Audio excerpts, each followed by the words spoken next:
Ilang kilos po yung yung capacity ng 12. Sa atin naman sa laundry, hanggang 8 lang talaga sinasabi natin. Sa amin po 7. Karamihan kasi 8 lang eh. Grabe, kaliit, no? Para yung sobra sa 10, full price na siya ng 6. Nagbe-base po ba siya kung gaano kadami? Of course, yung load na nilagay, syempre, mas matagal siyang matuyo. For example, kung sa drying. Kung sa load naman, kailangan mas matagal siyang Kaya nag-i-spin. meron at sa mga laundry pag po. Kaya meron silang fixed weight. Nakakalibrate na siya dun sa weight na yun. Yes, ma'am. That's correct.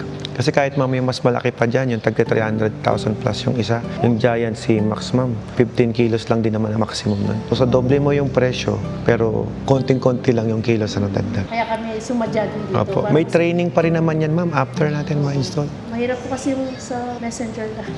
After sales support, wala naman po kami bad feedback pagdating sa Opo. ganyan. Oo po. Tinawag po siya. Gano'ng kabilis po yung response?